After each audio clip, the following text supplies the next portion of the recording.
Back at it again with the Mini RS4. You can see it's got no rear suspension. Just wanted to show you what I was talking about. So this is how the suspension arms were set up. Basically, tilted forward effectively. So what I'm doing is I'm just swapping sides. What that does is tilt these backward. It offsets the wheel back. That lengthens the overall length between each wheel hub and lets me use that miata body. And yeah, we'll punch out this guy, change where the shock mounts, and that'll be good to go. And then we'll come back and see what we've got as far as exhaust. And this rear tower, we are doing something different. Alright, suspension arms flipped around so they're pointing back, bringing the wheelbase of this guy down to Miata size, or up to Miata size. This was used to have a Mini Cooper body. That's also why it's got that obnoxious rear lack of shock tower body post with the body post on the back. Anyways, I really don't want to destroy this because it's an HPI part, and HPI parts are hard to find. So what I'm going to do is I'm going to take this off, take a bunch of measurements, and we are going to 3D print a replacement without this top loop piece, just for our use. Let's see how that goes. Alright, this is where it gets a little weird. I'm trying to figure out the camera setup here. We're 3D printing.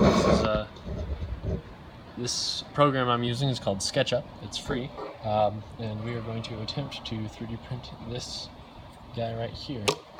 I'm not sure how well this video will turn out, but hopefully it won't be too long, just me drawing this piece, and then we'll switch on over to the printer and you'll get to see what it looks like as it's working.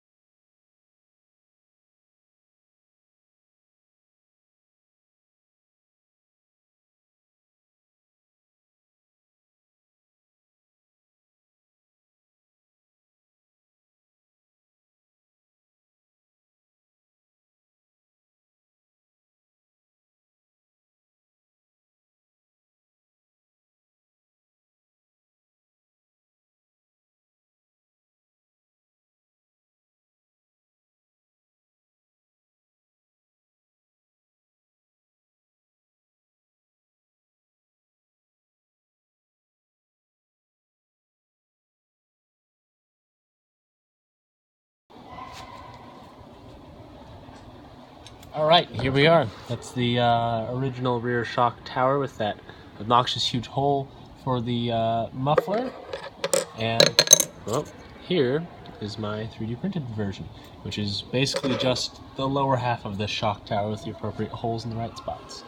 You can see there's quite a decrease in size and bulk. I put a little divot in the top there to let the exhaust tube run over it, because I'm still probably going to do that. But yeah, we'll get that to someone who actually needs it for the HPI RS4 that has the Mini Cooper body. But we don't need it, because this one is going to be rocking a Miata body. And of course I couldn't find any Miata shock towers, which is the whole reason why we went on this 3D printing rampage. So we've got these holes here. Honestly, the hole's in the right spot, but the holes aren't the right size for these little pegs back here, which is fine. I didn't expect it to be. I'll just drill out those holes to the right size.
Alright, the irony is not lost on me here. We've got a HPI car using a Traxxas exhaust with a Tamia shell, which by the way is in paint right now, that's why you don't see it here. But man, this thing's looking good. I'm going to throw up a picture here of what it looks like under the shell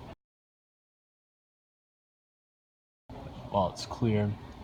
And really, I just need to figure out rear body post. I'll probably just drill 2 more holes here, stick some Tamia body post extensions on the shock tower there, and call it good. I mean, this has come right along. I've got these pointing basically down at the ground because I intend to cut them right about here. I was just doing that for body fitment purposes, but yeah, guys, it's all there. It's all in one piece. We've got a body coming up for it. We figure out the exhaust. The exhaust looks and objectively sounds good.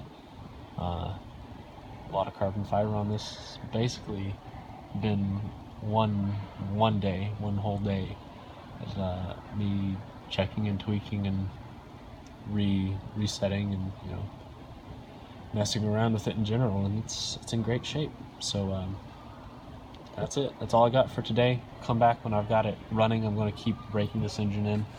I haven't even idled through a full tank yet, just 2 heat cycles. After I get that broken in, we'll get the body on it, and then you'll probably see it again rolling. I did just want to show the way I mounted this is very similar to how Traxxas mounts it on their Stampede. Basically took a skid plate from a 2-wheel drive buggy we have here at the store, bolted it into the holes that are used for the shock tower. It's almost a 90-degree turn, and then drilled 2 holes to wrap some zip ties around. That's pretty much how they do it on the Stampede. That's how I did it here. Looks good, sounds good. And, thanks for watching, guys. Hope you come back and see how it looks when it's done.